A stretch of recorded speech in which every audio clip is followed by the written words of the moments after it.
Well, ladies and gentlemen, some very interesting news stories today, and to be honest, the most South African news stories that I could possibly find on the internet. They are just the embodiment of everything currently wrong with the South African state. But before I get on to the main video of today, can I yet again remind you, if you haven't already, please subscribe to the channel. If you want to support the work that I do here, you're welcome to buy me a coffee. The link is in the description box below.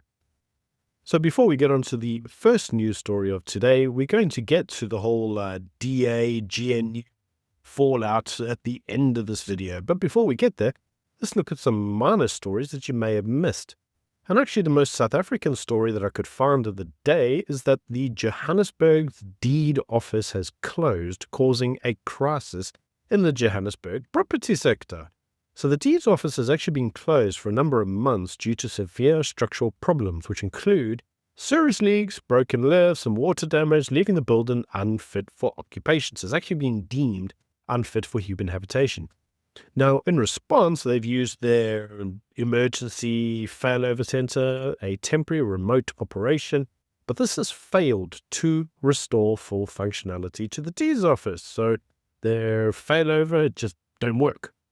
In any case, the actual impact of this is that 5,000 property transactions are currently in backlog, with transfer times, which usually take between 6 and 8 weeks, have now ballooned to between 4 and 5 months, which has led many real estate agents, conveyancers, and homeowners to basically be stuck in limbo, unable to access funds or complete their sales. So what does this actually mean? Well, the estate agents aren't getting paid their commissions following the sale, and many sellers are unable to access the capital from the sale of their homes. And what this has led to is that there's been a number of bridging finance companies stepping in, offering loans to many of the estate agents in order that they can basically pay their bills, because they're now waiting a very long time to get paid. And this in itself has created a death trap for many of these professionals who may not actually be able to pay these loans back. And what we actually have here is a national emergency in a specific sector, the property sector in Johannesburg.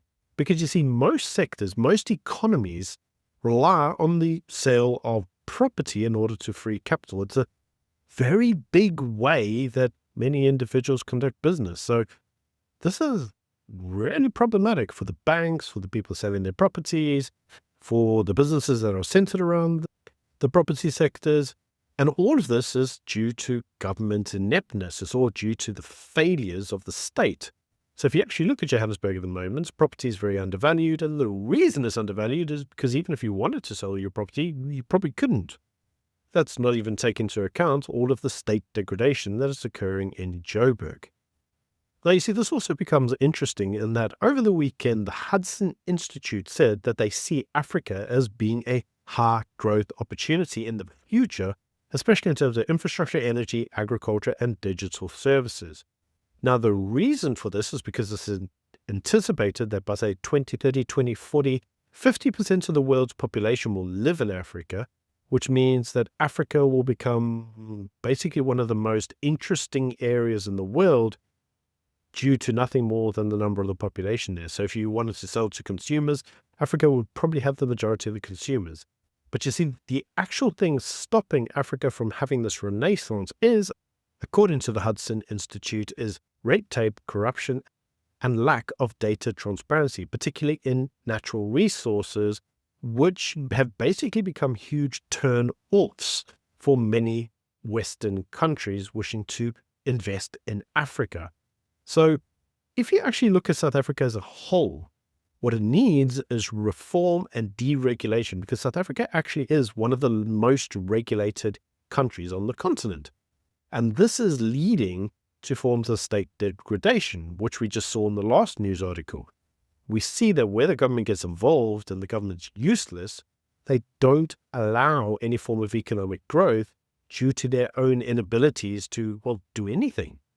This is unheard of. Now, another issue that we have in Africa as a whole was actually the issue of corruption, because as these three stories will now show you, the corruption is linked to the highest degrees of echelons in society.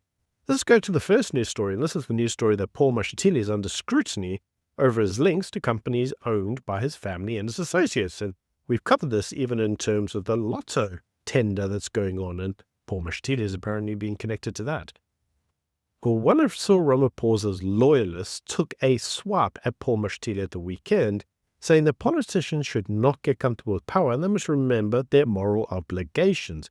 And this actually is part of the problem, in that many of the politicians in the state don't have any morals. That's the problem. And many of them are only interested in forms of self-enrichment.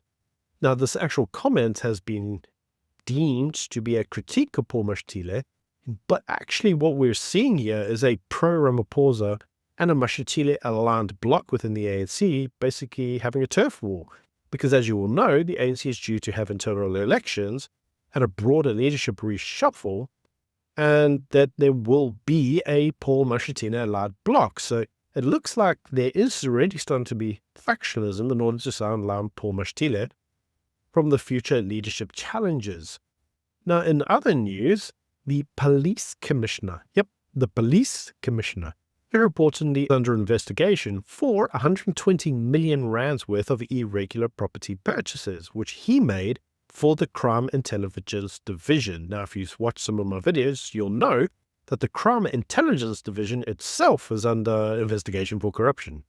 Now, in current developments, the Independent Directorate for Anti-Corruption, the RDAC, is said to be preparing an arrest warrant for the police commissioner.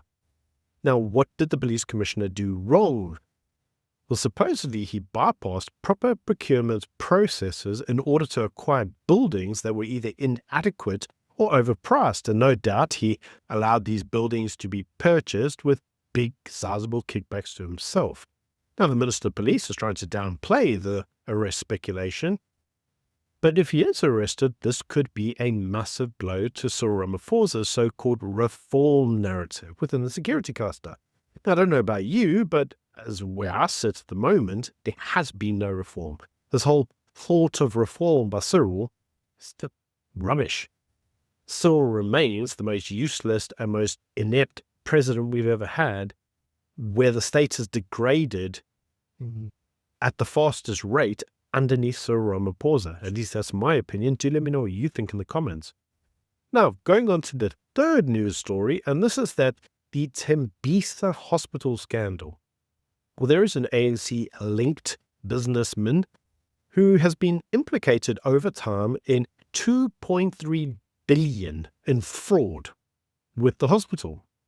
And even more interesting, he's just won some state tenders, which include toilet paper supply contracts. So despite him being investigated for inflating prices, kickbacks to the hospital, he's still securing tenders at the hospital, which again shows a deeply flawed process in South Africa's procurement system, where these political connected suspects remain beneficiaries, despite individuals doing whistleblowing, there being mass assassinations of the hospital, of forms of corruption accused, and it shows that there is no real accountability where it comes through to high-profile corruption cases. And these corruption cases are always linked to the supply contracts which are awarded underneath BEE processes. And this, ladies and gentlemen, is why we all say BEE is a load of crap and it needs to go. But what this is showing you is that, again, we have 3 cases of ANC-aligned senior individuals. We've got the Deputy President, investigated for fraud. We've got the Police Commissioner, appointed by Cyril, investigated for fraud. We've got ANC business-aligned executives, investigated for fraud. Many such scenarios. And they all have their root cause in the ANC. Anyway, let's move on to the whole kerfuffle between the DA and the ANC. And this will be the main event for this video. Because as you all know, Cyril Ramaphosa fired the DA's Deputy Minister Andrew Whitfield for Trade, Industry and Competition for unauthorized travel to the US. Now, Whitfield claims he submitted a request to travel 10 days prior but never received a response. The trip was party funded, in other words, funded by the DA, so it wasn't an official government business. And ultimately, he went on the trip and then wrote to Ramaphosa saying if he did cause offense by going on it, he's sorry, but in any case, he still got sacked. Now, the sacking has sparked a full-blown political crisis in the GNU. And I must be honest that the minute I read those phrases, political crisis in the GNU, I roll my eyes and think, oh, this again. Because we've seen many of these. We've seen many red lines, Bella, NHR, budget. We've seen all these red lines of the DA that just seem to just keep getting crossed, and no one blinks an eye because no one takes John Steenhuisen and the DA seriously when it comes through to ultimatums. Now that in itself becomes important because John Steenhuisen issued Cyril Ramaphosa a 48-hour ultimatum to fire the ANC ministers implicated in corruption, of which there are a few. Now, Cyril Ramaphosa refused and invoked his presidential prerogative and historical precedent, citing Mbeki and Mandela's firing of key ministers, including Mandela firing his own wife, Winnie Mandela, for doing forms of illegal traveling. So Cyril says this isn't unusual. Now, in response to this whole, I'm not going to lay down to your ultimatum, John, the DA did what they really did want to the ANC. They said that they weren't going to get involved in the upcoming national dialogue. Okay, and they also said that they plan to vote against departmental budgets by ministers facing corruption allegations. Okay, and they said that they could do a motion of no confidence in Ramaphosa. Good. Okay, and then they said, well, they weren't going to right now because, maybe later. Now, in retaliation to that, Ramaphosa cancelled a trip to Spain in order to manage this political crisis. But the way he managed it was to double down and basically saying, I'm not going to unfire Whitfield. And if you really don't like us, just leave the GNU. And he maintained that Whitfield's dismissal was due to a direct defiance of cabinet protocol and not a personal gripe. But you see, the DA is starting to feel the pressure because the public are looking at the DA thinking that they're a bit of a joke, because they are. And so some senior DA members are now pushing for a complete exit from the GNU. However, the faction being led by John Steenhuisen and Helen Zille has opted to stay and fight. And they said that they will be submitting a new DA nomination to replace Whitfield, and that they intend to undermine the ANC from within the GNU via committee votes and budget obstructions. So they're going to avoid collapsing the government, but they're not going to be proactively involved and do anything positive. Very strange.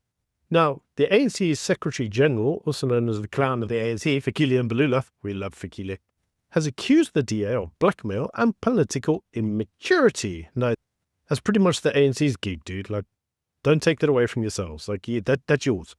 Anyway, he said the ultimatums do not run governments and dared the DA to back its bags and warned that if emotional mode confidence was tabled, the DA would be under GNU. And yes, we know that because if they have a motion of no confidence tabled, the GNU will be done because Cyril will be kicked out and he can't come back. You can't vote him back in because he would have served 2 terms.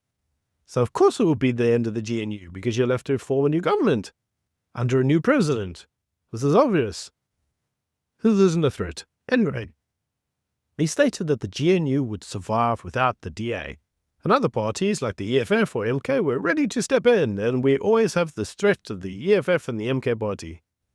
Every time. Might as well keep the DA because, at least they're not the EFF or the MK party. I mean, that threat also wears thin after a while. In any case, the ANC responded to the DA's threat to withdraw its support on budgets, saying that they will also reserve the right to block budgets from DA-led departments. So that's the whole, you don't vote for ours, we won't vote for yours, and nothing will ever happen. So, okay. And Steenhuisen suggested that he won't make it easy for the ANC to push policies unchallenged, and if they want us gone, they should fire us. Because you see, the DA doesn't want to be seen as the party that collapsed the GNU, even though the GNU is currently the ANC's script, which everybody else is required to go along with, whether you want to or not. Now, some critics have suggested that Ramaphosa only fired Whitfield in order to reassert control and appease ANC hardliners, to show that actually he wasn't that scared of the DA. And this has also been suggested that Whitfield had reportedly been sidelined in his department, particularly due to be policy opposition by Whitfield for some time. So they've fired him in order to show that you need to follow the ideological agenda of the ANC, and if you don't, we'll remove you.